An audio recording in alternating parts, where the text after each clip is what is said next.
Hello dear student, welcome. अभी हम लोग नेक्स्ट टॉपिक डिस्कस कर रहे हैं। ये तुम्हारी किताब है ना बच्चा, टर्नओवर एंड मैनेजमेंट। मतलब ये टॉपिक सबको है, सबको मतलब सबको, टॉपिक भी सबका ही है।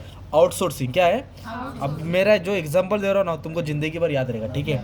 आप एक ना एक हॉस्पिटल ले लो, क्या ले लो? हॉस्पिटल। हॉस्पिटल में पेशेंट आएगा, बेड पे बैठेगा, डॉक्टर उसको ट्रीटमेंट देगा ना। अभी पेशेंट क्या बोलेगा डॉक्टर को? भाई मेरे लिए एक वड़ा पाव लेके आ, सपोज।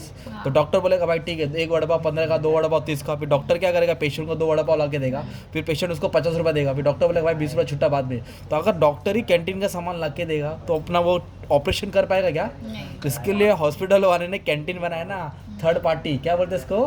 मतलब स्कूल में भी देखो ना क्या होता है, टीचर्स पढ़ाती है, क्या पढ़ाती है? बच्चों लोग को पढ़ाती है। तो कैंटीन टीचर थोड़ी संभालती है, स्कूल वाले कैंटीन थर्ड पार्टी को देते। किसको देते? तो वैसे ही कंपनी क्या करती है, अपना मेन काम करती है। जैसे बैंकिंग मेन काम करेगी, बाकी का जो भी पेपर वर्क है, ईमेल है, वो बैक ऑफिस को देती है, थर्ड पार्टी को देती है। जैसे कि बड़ी बड़ी कंपनी क्या करती है, बाइक बनाएगी, पर जो नट होता है, टायर होता है, वो स्पेयर पार्ट्स वो किसी और को देते, बस उसको ही बोलते हैं आउटसोर्सिंग। अपना काम किसी और को देना, आउटसोर्सिंग। क्या बोलते हैं इसको? देखो, outsourcing is a process of contracting A business function. Contract बना रहे हैं एनी स्पेसिफिक बिजनेस एक्टिविटी, पूरा एक्टिविटी नहीं, कोई भी छोटा मोटा बिजनेस की एक्टिविटी, टू स्पेशलाइज एजेंसी। क्या है? To specialize. अभी बड़ी कंपनी में कैसे गंदगी होती है, साफ सफाई होती है, तो क्या उधर के मैनेजर लोग झाड़ू पोछा मारते हैं क्या? हाउसकीपिंग डिपार्टमेंट रहता है ना, थर्ड पार्टी को दिया ना, कॉकरोच वॉकरोच साफ सफाई उन लोग करेंगे ना यार, बस वही हो गया। स्पेशलाइज एजेंसी को नॉन कोर एरिया देते। कौन सा एरिया देते? कोर मतलब मेन काम कंपनी खुद करेगी, जो छोटा मोटा एक्टिविटी जो कंपनी से नहीं जमता है वो थर्ड पार्टी को देती है। तो ये होता है कॉमन प्रोसेस जो कंपनी आउटसोर्स करती है। Technology, customer relationship management, logistic बोले तो ट्रांसपोर्ट, फाइनेंस हो गया, परचेस हो गया, ऑपरेशंस हो गया, सर्विस मैनेजमेंट। तो आउटसोर्सिंग करने का फ़ायदा क्या है? आज के ज़माने में आउटसोर्सिंग की ज़रूरत है? जैसे कि एग्जांपल क्या दिया है, shop, mall, housing society, officer, outsource facilities. इन लोग सब क्या करते हैं, बड़ी बड़ी अपना काम आउटसोर्स करते हैं, थर्ड पार्टी को देते हैं। जैसे कैंटीन, साफ सफाई, सिक्योरिटी, है ना, सिंपल। तो आउटसोर्सिंग से क्या फ़ायदा होता है मालूम है क्या? कंपनी का कॉस्ट कम होता है। कंपनी वो चीज़ पे फोकस नहीं कर रही है, तो कंपनी को उसका काम नहीं करने का, सिर्फ पेमेंट करना है, काम हो रहा है। तो कंपनी का खर्चा जो पहले ज़्यादा होता था खुद करने से, किसी और को देने से खर्चा कम हो गया, टाइम भी बच गया, कॉस्ट कटिंग। सेकेंड फ़ायदा क्या है? इससे एंटरप्रेन्योरशिप, एम्प्लॉयमेंट डेवलप होता है। मतलब आउटसोर्सिंग क्या हो रहा है, थर्ड पार्टी को काम बांटे, तो थर्ड पार्टी के अंदर और भी लोग काम करेंगे।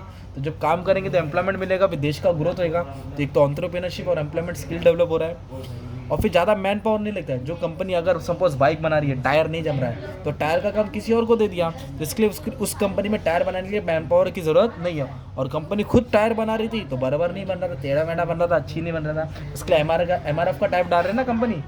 तो क्या हो रहा है, man power cost is must lower than that host company. मतलब मैं बनाऊंगा तो मुझे ज़्यादा पैसा देना पड़ेगा, इसलिए कंपनी क्या करती है, किसी और को काम देती है, जिससे मैन पावर कम लगता है। आपका क्लासेस है, आप लोग टीचर्स खुद टीचर रहेंगे, इससे अच्छा क्या करेंगे, आप अपना काम खुद नहीं संभालेंगे, 10 टीचर को अपॉइंट करेंगे, लेक्चर वाइज दे देंगे, तुम्हारा खर्चा बच जाएगा। फिर इससे क्या होता है आउटसोर्सिंग से?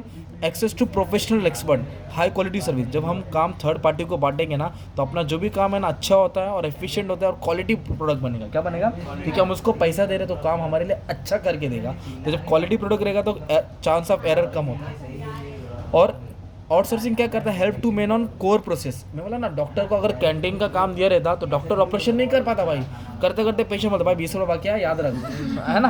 तो फिर इससे क्या होता है, कंपनी जो चीज़ पे मेन कंपनी का प्रोसेस और कंपनी इस पर फोकस करती है, रादर देन सपोर्टिंग एक्टिविटी, वो बाकी का सब डिपार्टमेंट किसी और को दे देंगे। तो इसमें इन्वेस्टमेंट भी कम हो जाएगा ना, कंपनी खुद करेगी तो इन्वेस्टमेंट ज़्यादा लगता है, कंपनी खुद करेगी तो इन्वेस्टमेंट। तो जब काम हमने डिस्ट्रीब्यूट कर दिया, कॉन्ट्रैक्ट बेसिस पे दे दिया, तो कंपनी का खर्चा भी क्या हो जाएगा, कम हो जाएगा।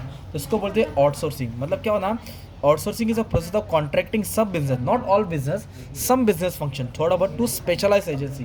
काम उसको देंगे जो खास करता है, जिससे कंपनी का खर्चा कम होता है, कंपनी एक्सपर्ट होता है और कंपनी मेन कोर पे फोकस करता है। कोर मतलब मेन एक्टिविटी पे। ये तुम्हारा आउटसोर्सिंग हो गया। क्या हो गया? तो आउटसोर्सिंग का सिंपल एग्जाम्पल है बीपीओ, केपीओ, कॉल सेंटर्स, ये सब इसके एग्जाम्पल है। ओके, तो बाकी सब चीज़ मैंने बच्चे लोग एक्सप्लेन करा दिया, आपका काम अच्छे से पढ़ लेना, ठीक है। तो ये रीज़न मतलब इसका बेनिफिट डालने का था। क्या डालने का था? बेनिफिट। और एक होता है बिजनेस, बीपीओ बोलते हैं, जो थर्ड पार्टी को कॉल सेंटर दे देना। नॉलेज बोलो तो नॉलेज सप्लाई करना, कंप्यूटराइज बेस्ड होता है, अलग अलग होता है। तो इसका अपने एडवांटेजेस पढ़ा। क्या पढ़ा बच्चा? एडवांटेजेस पढ़ा, ठीक है। Thank you very much and all the best for exam.